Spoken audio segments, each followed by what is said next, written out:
thing. I'm like, Sorry. yeah. So just to prove me wrong. All right, where do we stand? Are we We have 6 study committee members on the call with us. We have our legislative counsel, Holly Carter, joining us as a guest panelist. Right. The usual suspects is 3 staff members here. That's a huge surprise. And we do have 3 guest members of the public joining us as attendees. So unfortunately, we're not at quorum yet. We need 11 for quorum, but we're currently stand at 6. Well, and I can tell you that Erica and Ryan are not going to be joining us today because they had a conflict with some sort of training that was occurring, and it was a mandatory training. So I don't anticipate that they will be here. Sally Fox is not going to join us. And Adam is with us. So I had gotten an email from you, Adam, indicating you might not be able to join us, but you're here. So yay. I'm on 2-hour call to start a jury. Okay. Wow. Okay. What? Who's doing that to you? Judge Dear Jackson. And we're gonna have Wadir by Zoom. Nice. Wow. I'll let you know. Okay, then. Wow. Okay. I'll just join. So now we're at 7. And just so we are clear on this, Judge Dear Jackson is a member of this committee. So we can take for granted she will not be with us today. She will not. She is in the midst of a criminal rape trial, which is why I'm on 2-hour call. Elaine, is she one of the judges that wrote us back and said that she really couldn't give her time to us? Well, I know she had a staff person who wanted to be removed, but I don't remember seeing anything from the judge directly. I might have missed that. I feel like I will double check, but I feel like I don't know if it was from the judge directly or if I'm just thinking of the email from her staff person, but I thought the response we got was that the judge could only participate if her staff person could also participate so that they could make sure they were covering things. And since the staff person didn't feel like she had the bandwidth for it, they would both drop off. That was my, I'm not saying I'm not misremembering it or confusing her with another judge, but that's what I thought we heard from. Did we have any other female judges from the DeKalb Superior Court bench? No, it was just Dear Jackson. So that's definitely who I'm thinking of. Yeah. So, okay. I'll cross check that and well, I will as well. I'll go back and look for the email and make sure, because I may have just not read the whole thing. Okay, and it's possible. I'm chairman of the Family Law Inn of Court, and we have had some similar conversations with our members about, level of participation. So and Judge Jackson would have been on the receiving end of that too. So it's also possible that I'm confusing the two organizations, but anyway, we'll check on that. Let's just put that on the. I'll do the same. On the to-do. I've got a today question. If we don't have a quorum today, do we have to do 30-day notice for the makeup, or what? Well, we can do an e-vote. We can do it electronically. That's not going to be a problem. Well, we don't have to reschedule this meeting because we don't have quorum attending in person.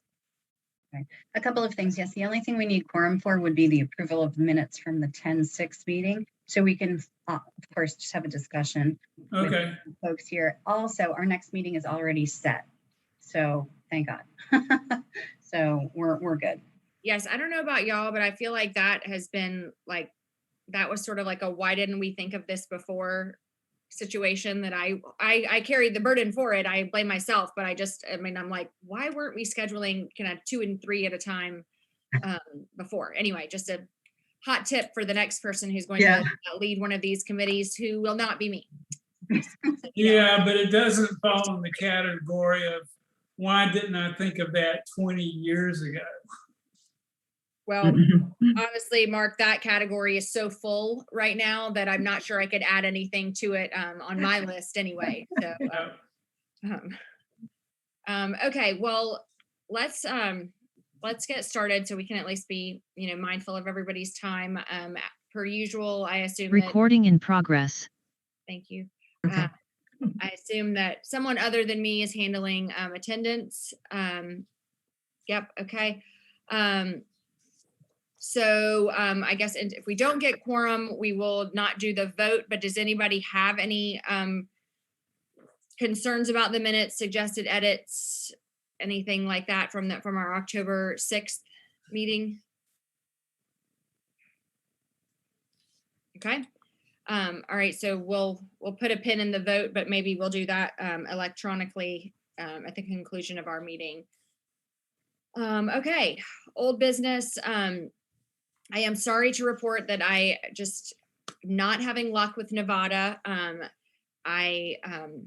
just not. I did try. Somebody suggested at the last meeting that I try an alternative path, and I'm just not having luck. I am not a gambler, but I do find it somewhat amusing that I'm having bad luck with Nevada, and I'm going to take that as the sign that I will not be heading to Vegas anytime soon. I have a comment that may make you feel better. Nevada's a percent of obligor income state, one of the 2 or 3 remaining.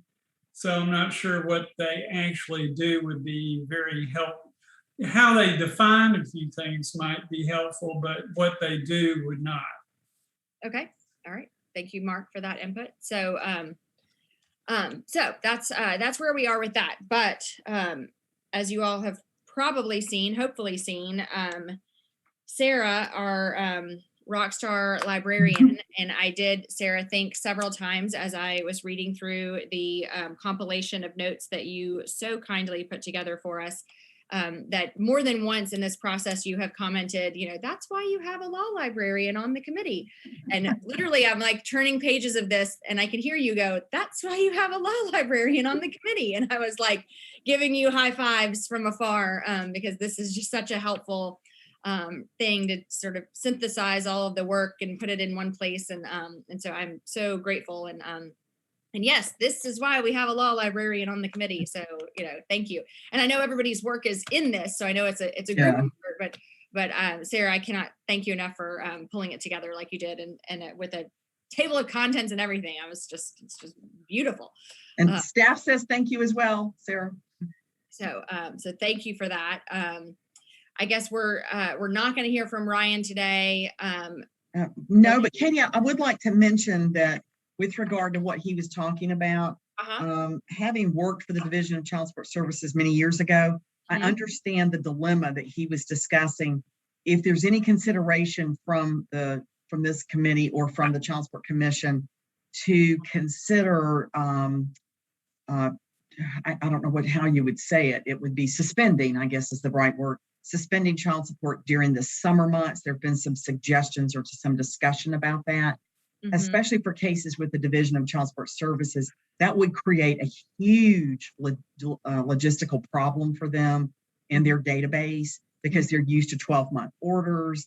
And if something like that is considered, he's recommending the possibility of taking the 12-month amount. If it's suspended, then you would come up with whatever that amount would be for a 10-month period. So they would charge the amount that would cover what was due for the year and not have to, over a 12-month period, and not have to go in and close out accounts for charging of current support, reopen them. That would be, they don't even have the staff that could do that kind of work. It would just be overwhelming. So there are actually some states that presumptively do that. And been doing it for some time. I would think their agency hold on, something Mark, to deal with it. Hold on, Mark. When you say, just because I want to understand what you're saying, when you say there are some states that presumptively do that, what do you mean do that? Presumptively suspend child support during, well, actually they define it as when there are, X consecutive days. It might be 2 weeks, 4 weeks, when it hits that amount, it's automatically suspended. But I think it's typically like 4 weeks. which states do that? I'd have to dig. I just remember seeing it. Okay, if you can think of it, I would like to see I'll before we, do some digging. because I would liken this issue, Elaine. I mean, first of all, let me say, like, from the DCSS perspective, I understand the concern about logistics and manpower and cost and, you know, just effectuating it and all of those things. And I would liken the issue, I mean, it's just an analogy, but I think it's not any different than when we take, when we're determining gross income for child support purposes for a parent who some significant portion of their income is paid, you know, quarterly or, you know, some other way. We still calculate it on a, 12 month. And I mean, I've had plenty of cases where I've had a paying parent have understandable, legitimate concerns about cash flow because they don't receive their income in equal monthly installments, but they're going to have to pay child support in equal monthly installments. And, you know, the response to that sometimes, unfortunately, is, well, right, budget. And then we're all, yes, it might be tight or it might be hard, or, and occasionally you can come to an agreement otherwise, but it's certainly not a new concept that we would take, whether it's the input or the output aren't necessarily done. The same thing when we include, summer childcare expenses in the child support calculation. Those are larger than, on a monthly basis, but we go ahead and put them in the child support calculator, understanding that they're going to, average out over the course of the year in child support payments. So I think we do that with lots of things related to child support, both in terms of, like I said, like money in and money out. We sometimes, we annualize it and average it out over 12 months. Well, the other component of this that Ryan didn't mention, and I wanted to bring this up because it's something that we deal with here, private income deduction. This would also be a real issue for employers, because this would mean they'd have to stop child support, they'd have to restart it, that type of thing. And they're not in the business of child support. They're in the business of making a product, selling a product, or so forth. And 75% of all child support in the United States is collected through income deduction and paid to, like, Georgia's Family Support Registry. So this would be a huge issue for the employer base. So it's just something we wanted to make sure, when Ryan brought it up before, he just wanted to make sure that it's there on the radar, that we're thinking about the logistics of that type of thing starting or stopping, because it impacts that agency and it would impact employers. I am a member of a national employer organization through the National Child Support Directors. And this is something we're constantly working toward, helping employers be able to find easy ways to deal with income deduction, to make sure they can easily pay these things and it not be so burdensome. And so this is something that they remind me of, is that every time they have to start or stop something, there is a process for that employer. A lot of employers are using companies like ADP, for example, and outsourcing these things. So we just want to make sure that we're mindful of these logistical issues for employers and for the Division of Child Support Services. So I just wanted to mention that we'll make sure that this goes to Dr. Venor when she's doing, the economic study, as part of all the other information that goes to her as well. And I want to address a comment in the chat directed at the panelists. We've been asked why, this is a part of the problem. Why are we more focused on what's convenient for the staff instead of what's beneficial for families, kids, and in this specific matter, the paying non-custodial parent, because it's hard for them and their systems and logistics. What about the quality of life for the kids and the NCP? I understand the raising the issue, but the reality is, and I think the answer is, that the logistics problems that we're talking about do impact the families and the children, because it means that child support doesn't get started and stopped when it's supposed to, and then the non-custodial parent ends up having money pulled from their account or paying when they shouldn't have. And or on the flip side, the custodial parent ends up not receiving child support when they're supposed to. So these logistics concerns and the efficiency of it, Mr. Atone, the answer is that they directly affect both the non-custodial parent and the custodial parent, because it doesn't go smoothly. And so Right. then, you got a non-custodial parent paying too much or too often or in a time when they're not supposed to, and a custodial parent not receiving when they're supposed to, because if the logistics aren't, if they aren't working, then it does impact the families quite directly. Mhm. So Well, I think you're saying the idea may be a good idea. It's just how do we implement? That's really it. Right. It's a And- matter of making sure we're aware so that we can't, if that becomes part of our statute, we would just need to make sure that that is also part of what's discussed. But taking that into account, if that were standalone and that's all we did, well, it would be standalone. But if there's, a full-fledged type of parenting time adjustment, that would be inclusive of what happens in the summer. correct. And that was actually where I was going to head next, Mark. You're exactly right. Oh, If good. there is a, no, Great minds, great Yes, minds. you're completely correct. So if the calculation from the beginning accounts for parenting time over the course of the year, then we still could very likely end up in a situation where it's averaged out over the 12 months, even if some of that parenting time is weighted to summer months. And that's not an uncommon way to look Well, at things. that's what all of the formulas that we've discussed do. Correct. Agreed. Yes. And they do it as I was saying a few minutes ago, it's very analogous to the other parts of our child support calculator, to childcare expenses that might be more in the summer or during holiday months with longer school holidays.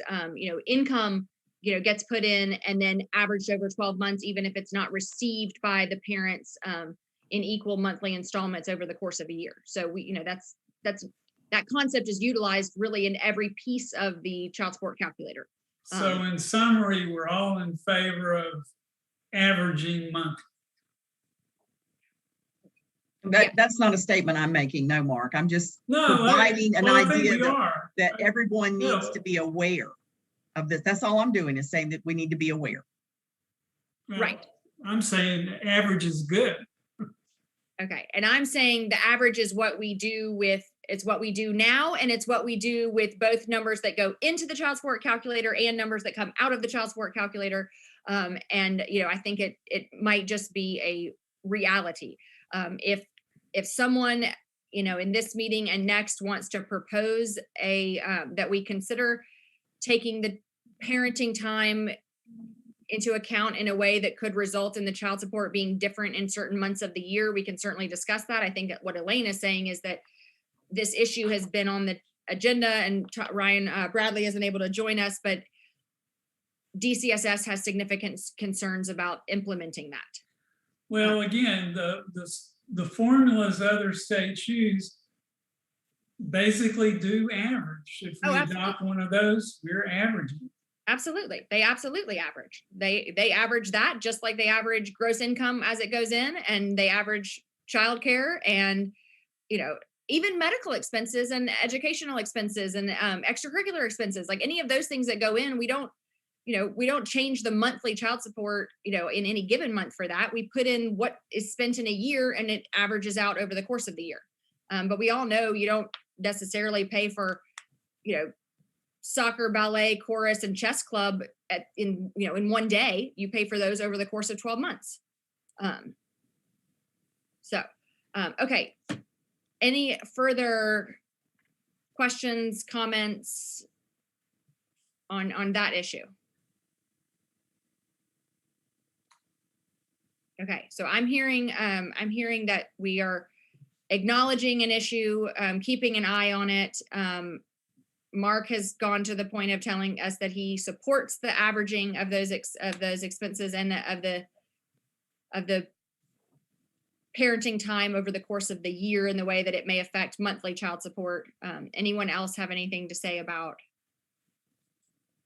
No, I think, Katie, to follow up on what you were saying, though, was if someone has a proposal that is different than that, such as a suspension, that they come to the next meeting with something concrete for the group to discuss.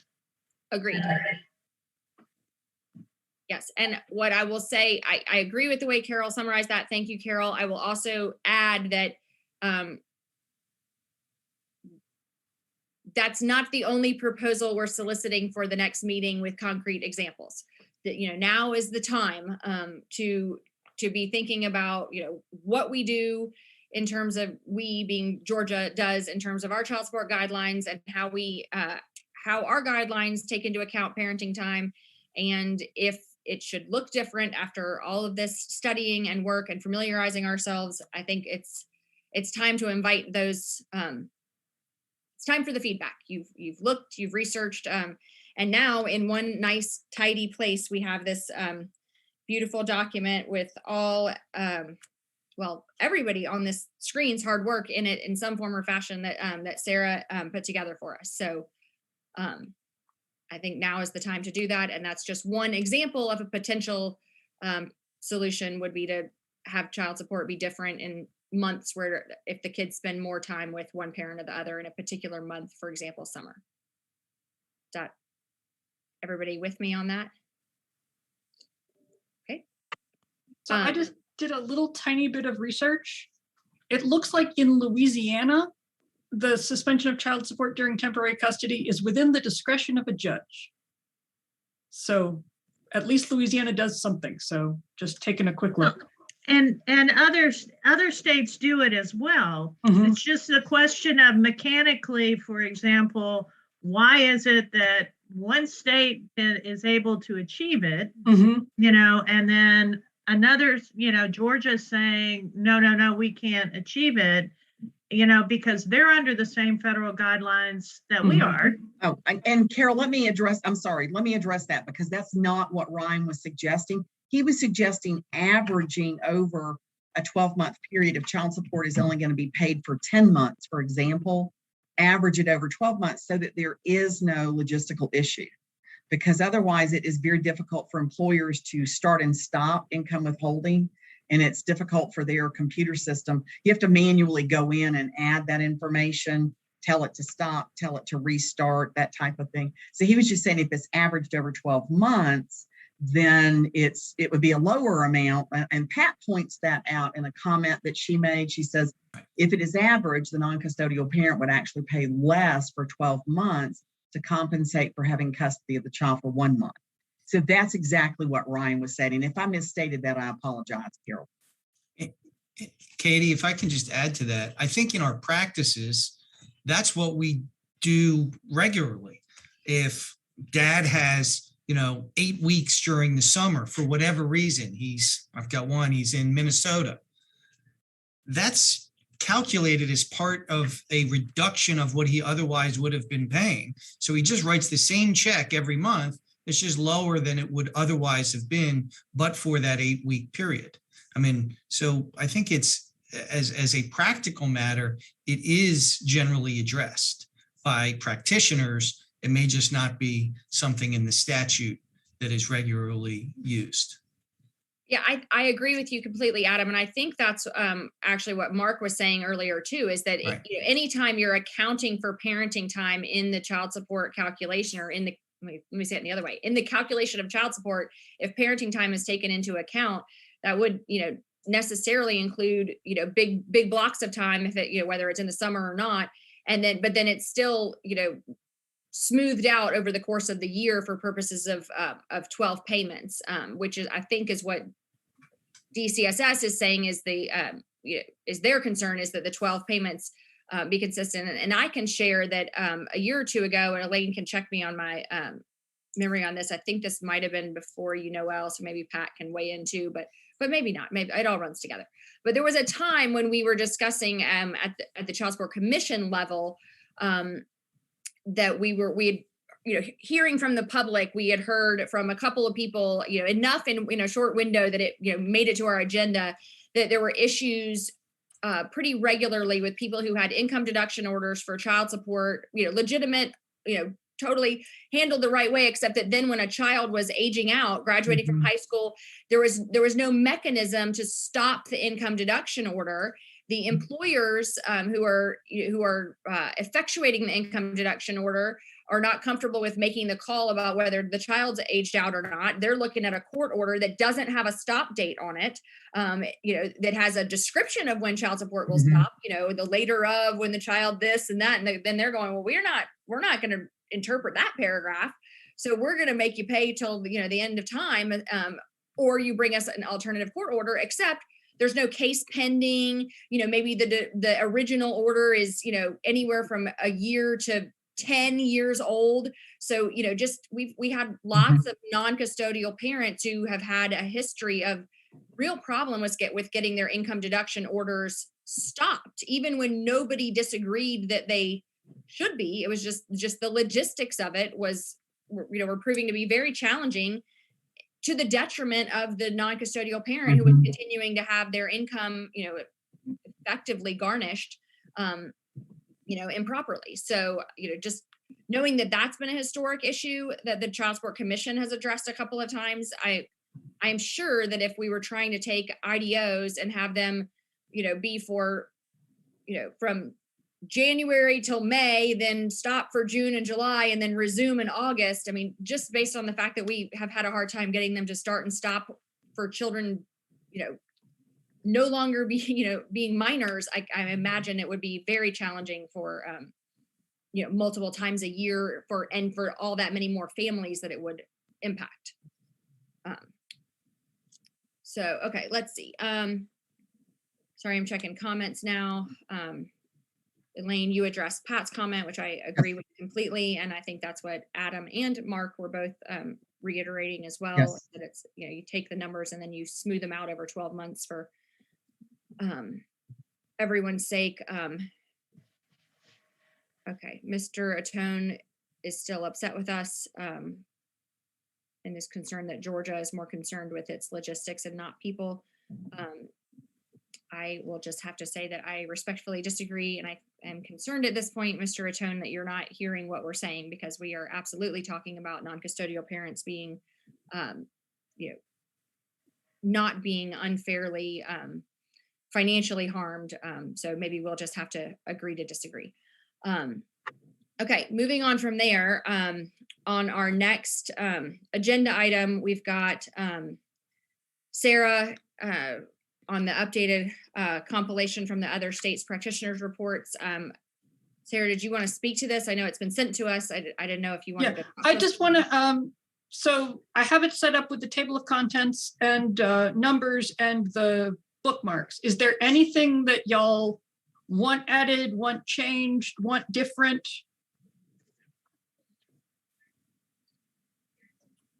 I mean, I'm so grateful for it. I don't. Yeah. If I can again make a suggestion, which is our next meeting is on, I believe it's November the 16th or 15th, that 15th, Monday. yeah. Perhaps if anybody has any comments or questions, if they could send them to Sarah directly by, say, the 5th of November. Then that would give her an opportunity to make any changes that anybody wanted or additions within reason, I guess.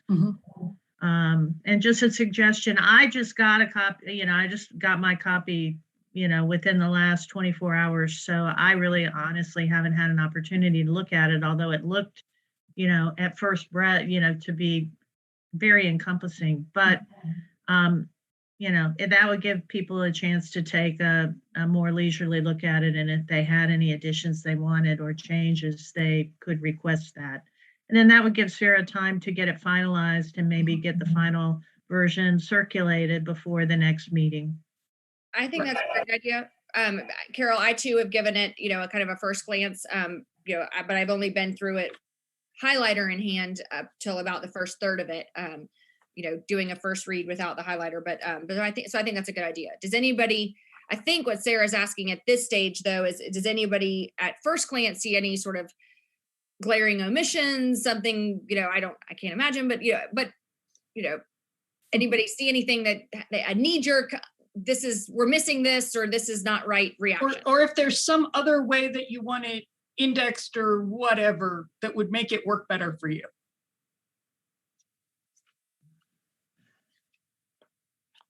I'm so excited that there's a table of contents. I hardly know what to do with myself. And the slip pages in there, it's very nicely done.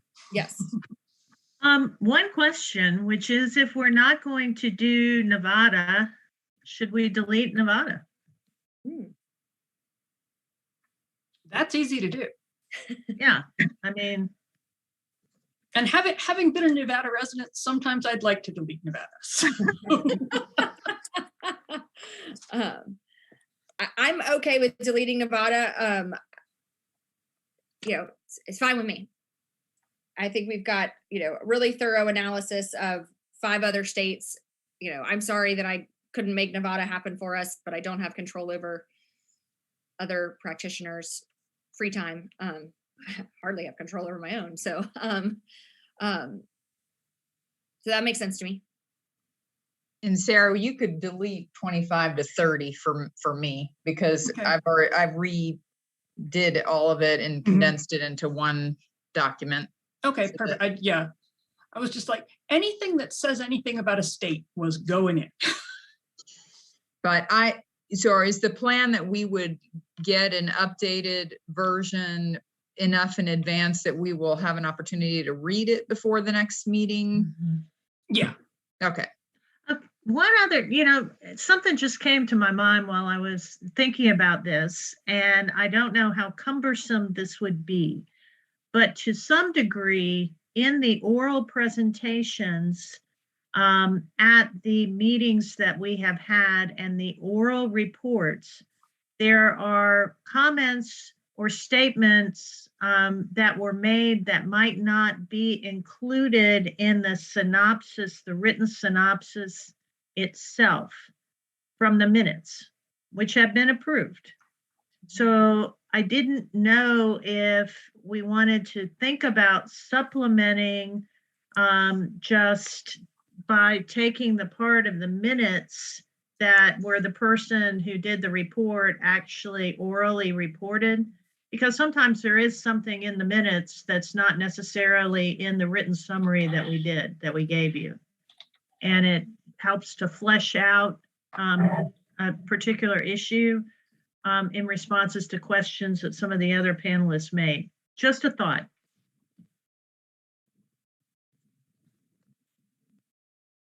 I have no objection to that. I don't know what kind of work that would create for, and I think in some instances, I feel like that was already done. I feel, It may have been. I mean, I've included the minutes sections. Right. Okay. Right. Okay. Right. Yes. All right. Then we should be good. Right.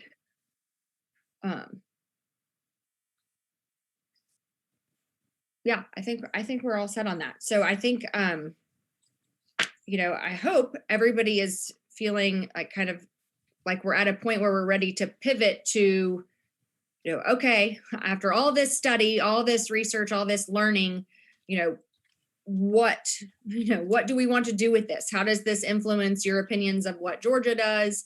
Do we think Georgia could be doing it differently, better?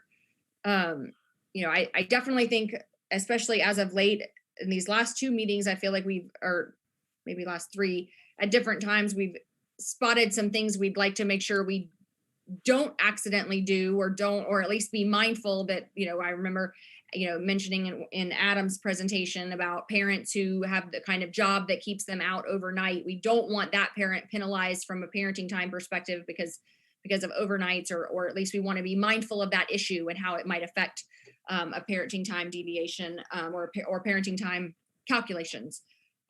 We've now just raised the issue of, summer months, and whether they should be averaged or there should be gaps in the year.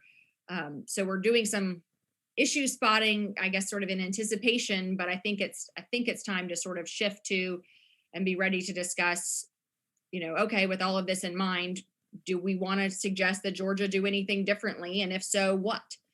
I feel confident in saying, based on what I'm seeing in the chat, that Mr. Atone would like to see Georgia institute a plan where child support maybe is not paid 12 months a year if there is some significant parenting time with the non-custodial parent in the summer. So that is an example of a suggestion. Does that make sense to everybody? Okay. So it sounds like they're competing alternatives, a full-fledged parenting time adjustment, whichever formula it might be, or merely a limited adjustment for summer. It could be extended to include Christmas, but just very limited. Those would be the full-fledged formula versus just during the summer adjustment. I'm not following that, Mark. Will you say that again? Well, it's kind of a competing idea of just making an adjustment for summer versus having a formula that covers all parenting time. So the standard formulas cover parenting time throughout the year, essentially averages the impact of the effect, versus, you've got one lumpy thing during the summer and that's it. I don't think I agree with that, at least not the way you said it. I think what we're saying is that, or maybe it's not a matter of agreeing or disagreeing. I think we're talking about calculating child support, and then I guess as a secondary question and looking at that calculation, is the parenting time spread out across the year in a way that it might make sense for the non-custodial parent to just not pay child support in a given month because they have so much time in that month, even though they're the non-custodial parent, when you look at it through the year? I guess it's the question of, do you look at all parenting time throughout the year, right, or do you only look at summer parenting time? That's all. Right. And I guess what I'm saying is I don't think we're restricted to looking at it one or the other. I think we look at the whole year, and then as a secondary question, we can determine whether it's appropriate when you've looked at it through the whole year. Do you then look at it and say, but wait, this is the percentage of parenting time for each parent over 12 months.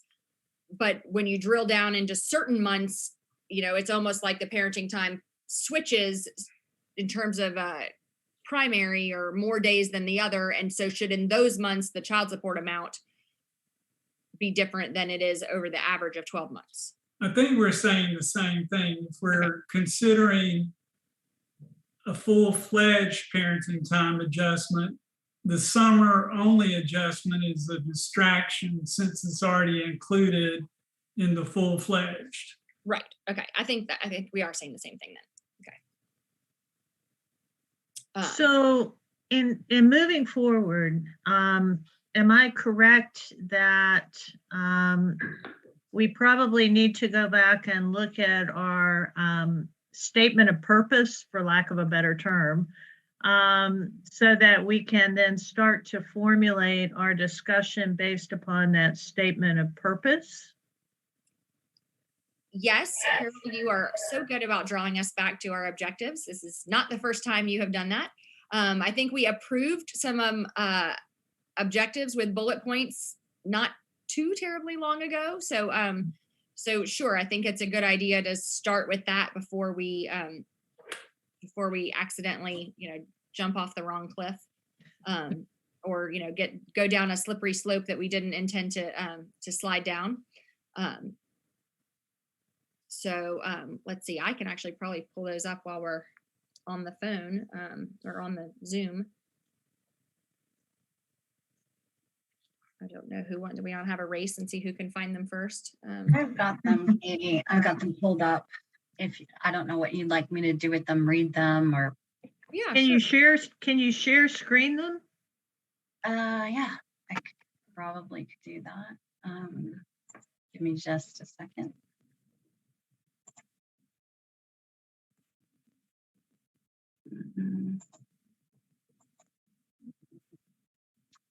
Okay, you should be able to see that now. That's perfect. An objective. So it's, I think, these three.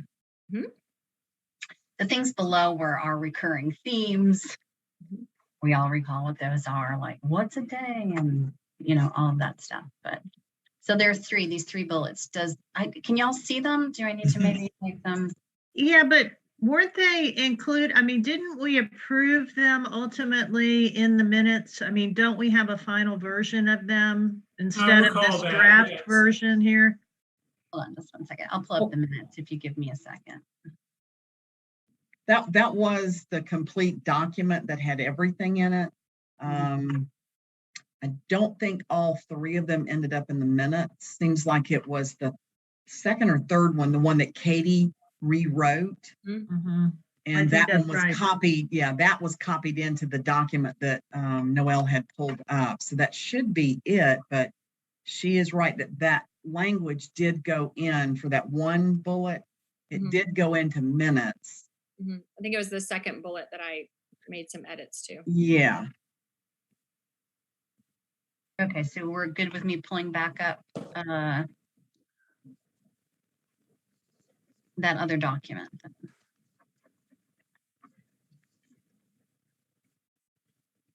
It would take me time to go through all the minutes from the. I know, that's what I was Yeah, thinking. no, I was gonna look again, and see if I had a not- copy. Okay. I was gonna say it's gonna take, otherwise I can just share what we have saved as the final version of the charge and objectives. Yeah, I think that's great.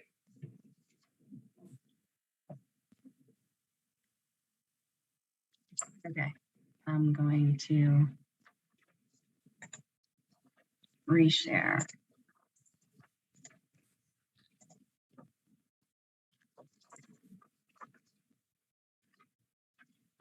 So it's these three bullets. The first being, does the parenting time deviation in Georgia's child support guidelines statute need to be amended to better meet the needs of Georgia's families?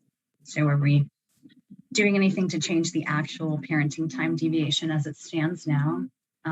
Second bullet, bearing in mind that there is no accounting for parenting time in Georgia's basic child support obligation table, should there be a mandatory adjustment or a presumptive adjustment or a deviation, mandatory or presumptive, based on parenting time? If so, what should that adjustment or deviation look like? Example, embedded in the BCSO table as a deviation, as a separate schedule, as an adjustment to the presumptive amount of child support, as in Schedule E, or a presumptive deviation to the amount of child support based on parenting time. And the third bullet, O.C.G.A. 19653A13 provides that the Child Support Commission shall, quote, study the impact of having parenting time serve as a deviation to the presumptive amount of child support and make recommendations concerning the utilization of the parenting time adjustment. And Katie, I can confirm, I'm looking at the minutes from the approved minutes from August 25th. And that second bullet, the language that Noelle just read to us, is what is in the minutes as well. That was the final version of that. So this document she's pulled up does contain that language. Okay. Okay, good. Good. So everyone should, print the charge and objectives, laminate them, and put them next to your computer for when you are going over these documents so that you don't stray off the path, or Carol will herd you back onto the path, because that is what she does in the best way. So I mean, and Katie, to your point earlier, I mean, we've got to move forward now on concrete ideas and suggestions that we would raise then further up the ladder of the Child Support Commission. And so, but I think these charges and objectives are broad enough, especially the one defined by statute, that it says, study the effects of the current situation, which is a deviation, but then make recommendations concerning the use of a parenting time or utilization of a parenting time adjustment. Adjustment for me means it could remain a deviation. It could look like something else. So I think it's wide open right now and time to get down to brass tacks, as you said. Agreed. Right, which is then if you go down to section B of that same thing, then that's, again, part of the more reoccurring things that we use to formulate our questions to the practitioners. And so, it would be interesting, I think, for each of us to sit down at this point and look at objectives and charge individually, and then what we perceive as important recurring questions and themes individually, and then also how we might address them or prefer it, and then try and share that information to see how much commonality there is between us. I mean, that's one way to approach it. Yeah, no, I like that. I think that's a good idea. And I mean, I was obviously kidding about everybody, printing this and laminating it, but I do think that having this handy and reviewing it often as we get into the brass tacks is important.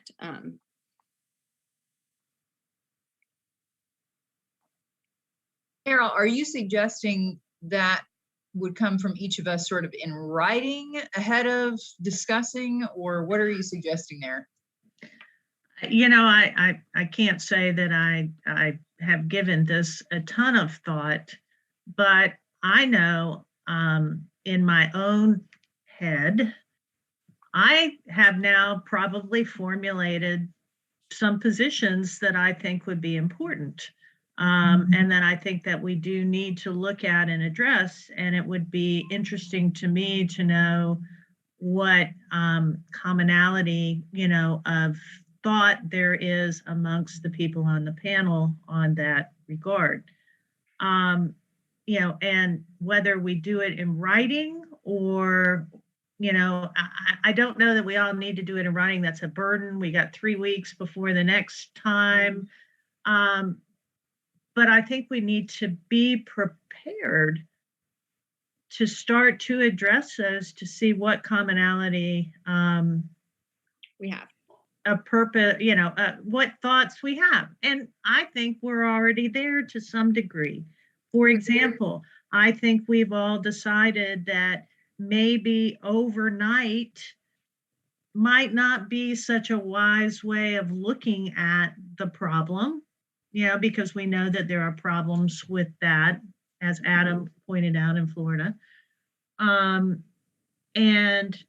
So we know that we have a definitional problem if we're going to make an adjustment. But I guess, then, you have to also look at the question of, what is the purpose and what is in the best interest of the child and children going forward, and what best suits that need. And, we may all have very different opinions about that, and we may not. Kind of hard to tell. Well, I'm in favor of your idea. All we have to do is type out a few bullet points on what we're thinking. I could knock out 1-page bullets and share it, and anyone else share with everyone else, or send it to LaToya or someone to collect them and then send them all out. I think that's a great idea for those who want to do it.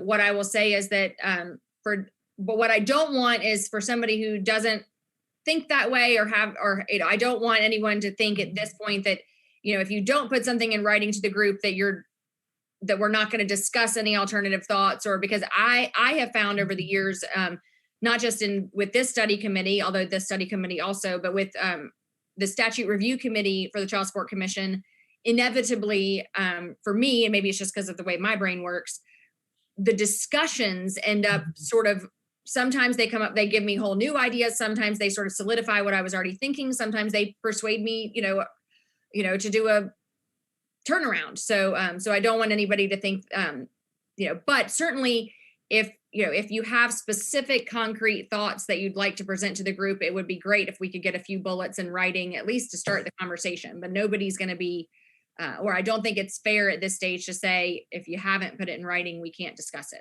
Well, sure, it's a starting point.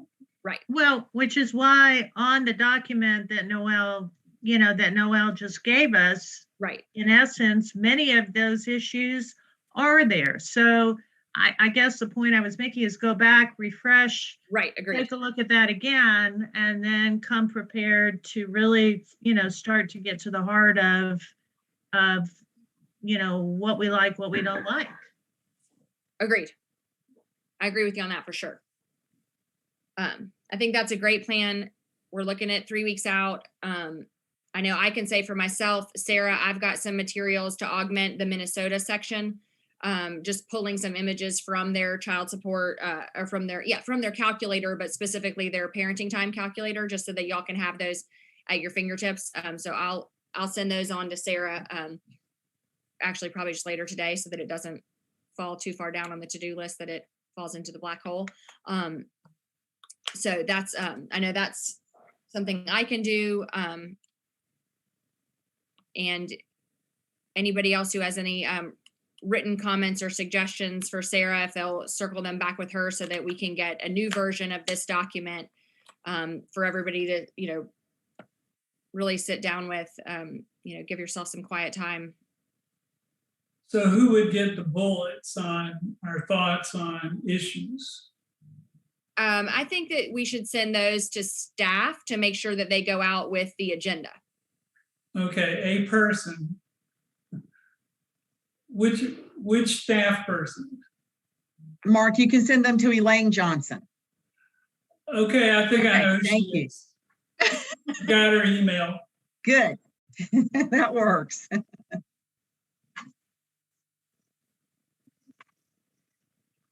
Okay, does that work for everybody? Yes. Okay, does anybody have any suggestions in terms of how we are proceeding? Something you'd like to see in addition to what we've discussed about next steps, instead of, anything like that?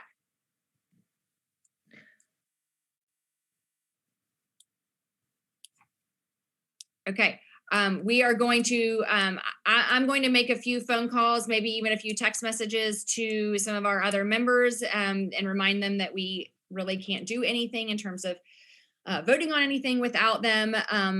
That said, I realize that I'm talking to the varsity team right here, but still we need some of the B team to show up so that we can actually do something with the ideas and hard work of the varsity team here. So thank you for those of you who continue to be shining stars, starters, if you will, if I'm going to stick with my sports analogy here.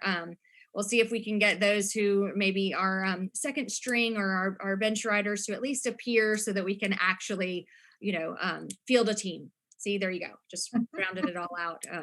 So do we get a letter for our letter jacket? Absolutely. Absolutely. We will definitely work on Letterman's letters for everyone. I don't know what the pin will be, but we'll work on that. Carol. Do we want to schedule the next meeting after the November the 15th meeting? Yes. Yes. Yes, we do. Because as we said earlier, that is a thing we, in hindsight, probably should have been doing all along. I've actually started doing that on a couple of committees that I'm on now. It just seems to work better. Gee, I need to order a new calendar. Well, Mark, it's that time of year. The objectives document, I apologize if this was answered. I was looking for minutes probably while it was discussed. Is that easy to resend? Yeah. The one that Noelle pulled up? Okay, thank you. Yeah, I'll be glad to resend it to everybody. Thank you. Can we ask this? It looks like she just walked away from her desk, but maybe could we ask Sarah to insert it as page 1 of the packet so that we are keeping it with our analysis, so that we're not having to. Does that work for everybody? It can be. That sounds like a great idea. Okay. I'm going to suggest December 6th if we really want to avoid, all the holiday things, or alternatively Monday the 13th.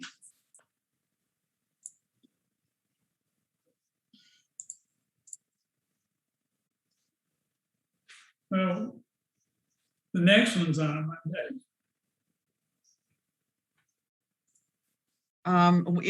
From staff perspective, we could also suggest the 3rd of December. That just backs it up a couple of days from what Mark was suggesting, but. Yeah, I think one of the issues is much after the first week in December, holiday stuff gets messy. Right, that's what I was thinking, because we had first suggested the commission meeting for the 3rd of December, trying to finish it off as early as possible.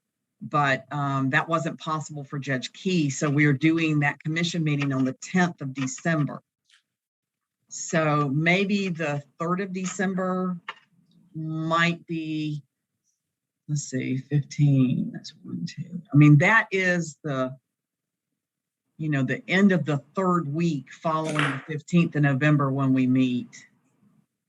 Good for me. The 3rd works for me. Okay. As varsity letterman, you get to weigh in and let us know if those if that date works for you. And so please go ahead and speak now. And what time, Katie? Do we want to make that one a midday?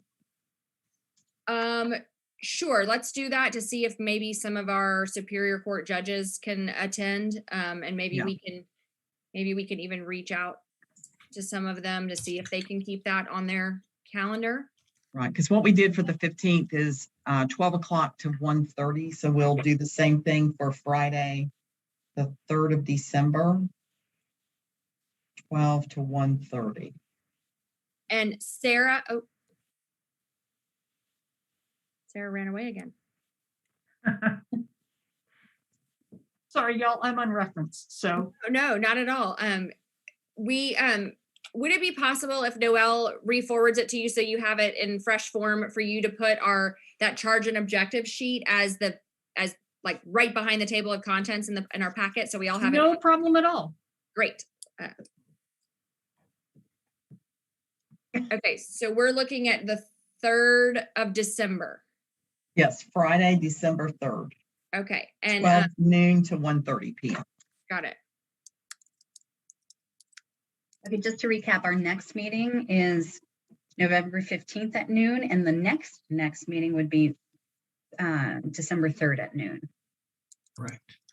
Yes.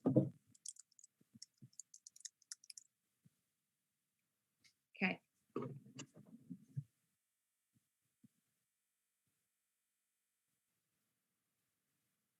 Okay, and I'm not saying that you have to, as you're formulating your suggestions, that you have to have proposed legislative language. I'm not going to suggest that, but do keep in mind that at some point that becomes an issue. So so just not, truly, what I will say is don't bother trying to write your own legislation, because my experience with legislative counsel is that even the smartest, best intended practitioners really don't know how to write legislation because it's like its own writing form and art form.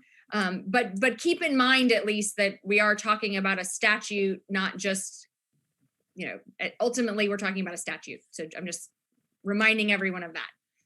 Well, if we pick a state's method, they've got the statute, the code or the rule, and copy and paste and edit. Good point, Mark. If our idea is to adopt something another state has done in its entirety, we can cut and paste. That of course requires that we agree so wholly that we're willing to go lock, stock, and barrel with what another state has done. But yes, you make a fair point there. And we have Holly Carter with us, who is our legislative counsel. So she's here in our discussion, and I know she's more than capable of making sure that whatever language needs to go into a bill, she would be able to craft that for us. Yes, make your submissions as you will. Stylistically, we will, reform it however it needs to be done. But, do whatever you must, we'll convert it. That's what I was just reminding everyone from years of, and I know that Holly. Thank you, Katie. Yes, that's what Holly's here for. And fun fact, Holly and I are law school classmates. So we go way back. But I remember many a meeting with where Holly's predecessor would sort of sigh and roll her eyes and completely redo what someone Right. really with good intentions had tried to do, because it was not written in the way that legislation is supposed to be written. So just keep that in mind. Yeah. Okay. I am ready to adjourn for the day. Sarah, I'm going to get you my changes on Minnesota right in the next few minutes. If anybody else has anything for their sections or in your overall first read through of the packet, please get them to Sarah so that we can get a new packet that we can all be relying on in advance of our next meeting. Thank Anybody you. have anything else? Okay, as always, thank you so much, everyone. You guys are the varsity team for sure. Thank you. Thanks, everyone. Bye. Bye. Recording stopped. Go Braves. Go Braves.